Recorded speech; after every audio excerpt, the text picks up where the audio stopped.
Tutorial de diagnóstico e intervención en sistemas ganaderos sobre campo natural.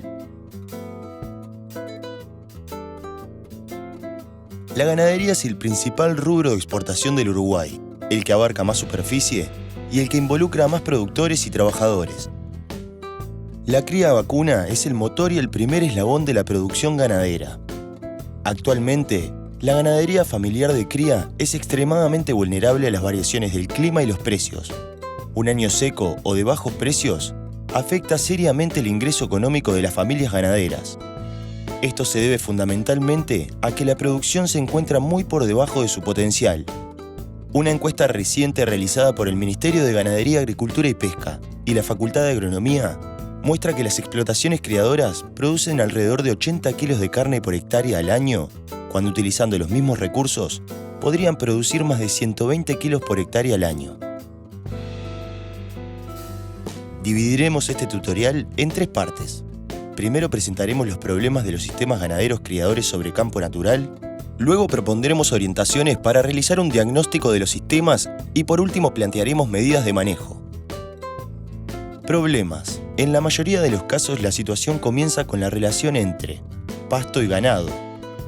Se produce un desbalance entre la producción de pasto y las necesidades energéticas de los animales, que genera sobrepastoreo. Esto significa que la producción de pasto es muy baja y los animales están flacos la mayor parte del año. El pasto y el ganado constituyen entonces la base de nuestro esquema de problemas. Enumeramos las principales causas que configuran el problema. Estas caen sobre pasto, sobre ganado o sobre ambas. 1. Alta carga. Se da cuando la relación es superior a una unidad de ganado por hectárea. 2. En algunas regiones, la elevada relación lanar-vacuno. 3. Entore continuo o excesivamente prolongado. 4. Escaso uso de la práctica de la reserva de potreros para el otoño y de la asignación general de potreros según criterios de altura de pasto y condición corporal del ganado. 5. Destete definitivo tardío. 6. Inadecuado manejo nutricional de la recría. 7. Manejo del rodeo de cría, sin clasificar por condición corporal y sin priorizar a las vacas con peor estado. 8. Escaso uso de técnicas de control del amamantamiento, el destete temporario y el destete precoz. 9. Escasa utilización del diagnóstico de actividad ovárica y del diagnóstico de gestación.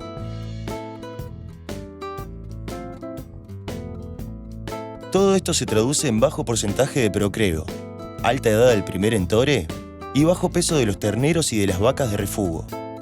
En consecuencia, la producción de carne por hectárea y los ingresos también son bajos. Con frecuencia, el ingreso de las familias es apenas suficiente para pagar el arrendamiento. Diagnóstico. Es posible mejorar la eficiencia reproductiva, productiva y por lo tanto los ingresos de las familias sin grandes costos y sin complejizar el trabajo. 4 pasos. 1. Delimitar el sistema de producción. ¿Cuál es la orientación productiva de la explotación? ¿Qué superficie y qué animales maneja? 2. Cuantificar los niveles de producción e ingresos de la explotación. Determinar el nivel de producción por unidad de superficie de los últimos 3 ejercicios, teniendo en cuenta el porcentaje de procreo, el peso de los terneros destetados y el peso de las vacas de refugo. Luego, se debe reconstruir el nivel de ingresos. Esto se logra valorizando la producción y reconstruyendo los costos, también a través de registros y de la memoria del productor. 3. Caracterizar los 2 grandes recursos, el pasto y el ganado. Con respecto al ganado, se debe identificar la condición corporal de las vacas de cría de acuerdo al momento del año, discriminando entre vacas multíparas y primíparas. Al inicio del invierno, condiciones corporales menores a 5 en vacas adultas y menores a 6 en vacas de primer entore resultan problemáticas. Al momento del parto, se considera problemática una condición corporal menor a 4 en vacas adultas y menor a 5 en las del primer entore. También se debe registrar la condición corporal de la recría, especialmente en el primer invierno. Con respecto al pasto, se debe medir la altura considerando el momento del año. Como criterios generales, se consideran problemáticas alturas de pasto promedio que estén por debajo de los siguientes niveles. Otoño, 7 centímetros. Invierno, 3 centímetros. Primavera, 9 centímetros. Verano, 8 centímetros. También se debe registrar la proporción del suelo desnudo, la proporción y composición del área mejorada, los indicios de erosión y la presencia de malezas. 4. Describir medidas de manejo del rodeo. Época de entore, manejo según categorías y condición corporal, momento de destete definitivo, uso de diagnóstico de actividad ovárica y de gestación, uso de técnicas de control de amamantamiento, manejo de la disponibilidad del pasto a lo largo del año, suplementación y revisión de toros. Medidas de manejo. Una vez hecho el diagnóstico y armado el esquema de problemas, se procede a identificar las medidas de manejo que inciden en el resultado productivo y económico. Para esto tenemos medidas estratégicas generales y medidas específicas según estación. Medidas estratégicas generales. Entore y partos. El entore debe realizarse en primavera-verano a modo de concentrar todos los partos en la primavera. Estrategia de manejo del pastoreo, apuntando a lograr alturas de pasto adecuadas en cada estación. Una medida práctica es la reserva de potreros durante el verano o el otoño, para diferir forraje hacia las estaciones críticas, otoño-invierno. Los potreros reservados serán destinados a las categorías más sensibles, terneras recién destetadas, vaquillonas de primer y segundo entore o vacas con baja condición corporal. Otra es la redistribución de la carga. Mejorar la situación de todos los potreros para evitar la sobrecarga de algunos y la subutilización de otros. Ajustes de carga. Considerar la venta de algunos animales en caso de que se evalúe que la carga es excesiva. También es necesario ajustar la relación lanar-vacuno en caso de detectar que reduce la disponibilidad del pasto. En general, las relaciones lanar-vacuno superiores a 5 resultan problemáticas. Medidas específicas según estación del año. Otoño. Destete definitivo de los terneros. Debe realizarse en marzo para aumentar la condición corporal de las vacas de cría durante el otoño y evitar pérdidas mayores a las normales durante el invierno. Diagnóstico de gestación. Se debe aplicar preferentemente a inicios del otoño, a partir de 40 a 55 días luego de finalizado el entore. Esto permite priorizar el manejo de las vacas preñadas por sobre las falladas. Manejo diferencial del rodeo de cría. Las vacas preñadas pueden manejarse en dos lotes, las de condición corporal menor a 5 y las de condición corporal mayor a 5. Aquellas con condición corporal menor a 5 deben destinarse a los potreros con mayor disponibilidad de pasto. Invierno. Destinar los potreros con más pasto a categorías que no alcanzaron la condición corporal mínima a finales del otoño. Manejo nutricional de la recría, especialmente en el primer invierno, a los efectos de lograr entores a los 2 años. Para lograrlo se puede recurrir a 1. Potreros reservados para el invierno. 2. Pastoreo en mejoramientos. 3. Suplementación energética. Primavera-verano. Luego del parto, deben asignarse los potreros con más pasto a las vacas de primer entore y a las vacas adultas con peor condición corporal, es decir, menor a 4. Utilización de técnicas de control de amamantamiento. Para ello, es recomendable clasificar al rodeo de cría según su condición corporal o realizar diagnósticos de actividad ovárica. Se debe discriminar entre vacas que están ciclando, las que están en anestro superficial y las que están en anestro profundo. Destete temporario.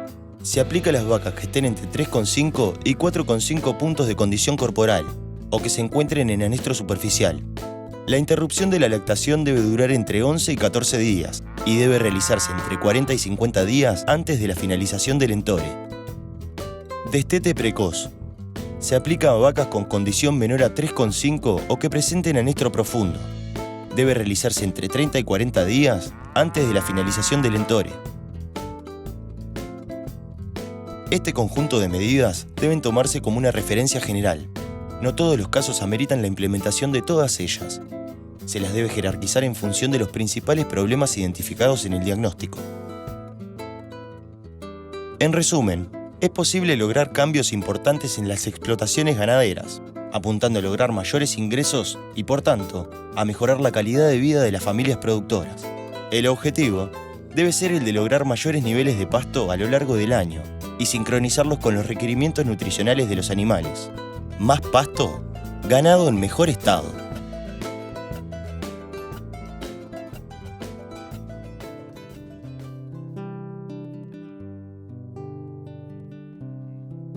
Tutorial sobre clasificación del ganado por condición corporal. Esquema. Costillas. Columna vertebral. Cadera. Pelvis. Área de inserción de la cola. Estado corporal vacuno. Grado 2. Muy flaca. Área alrededor de la inserción de la cola muy hundida. Columna, costillas, cadera y pelvis muy prominentes. Sin grasa subcutánea y con poco músculo. Espinazo y costillas muy marcadas. Huesos de la cadera muy prominentes. Anca muy hundida. Grado 3. Flaca. Área alrededor de la inserción de la cola hundida. Columna, costillas, cadera y pelvis prominentes. Con masa muscular normal, con muy poca grasa subcutánea. Espinazo y costillas marcados. Huesos de la cadera ligeramente redondeados. Anca hundida. Grado 4. Moderada liviana. Área alrededor de la inserción de la cola levemente hundida. Columna, costillas, cadera y pelvis con poca cobertura de grasa. Con masa muscular normal y deposición evidente de grasa subcutánea. Espinazo y costillas ligeramente evidentes. Huesos de la cadera redondeados. Anca ligeramente marcada. La separación de los músculos gemelos de la pierna es evidente. Grado 5. Moderada. Área alrededor de la inserción de la cola llena. Columna, costillas, cadera y pelvis con cobertura de grasa. Presenta una cobertura homogénea de grasa subcutánea. Espinazo y costillas no se destacan. Huesos de la cadera redondeados y bien cubiertos. Anca plana. La separación de los músculos gemelos de la pierna no se aprecia. Grado 6. Moderada pesada. Área alrededor de la inserción de la cola llena. Columna, costillas, cadera y pelvis con mucha cobertura de grasa. Buena cobertura de grasa subcutánea. Lomo plano. Huesos de la cadera se destacan ligeramente. Anca ligeramente redondeada.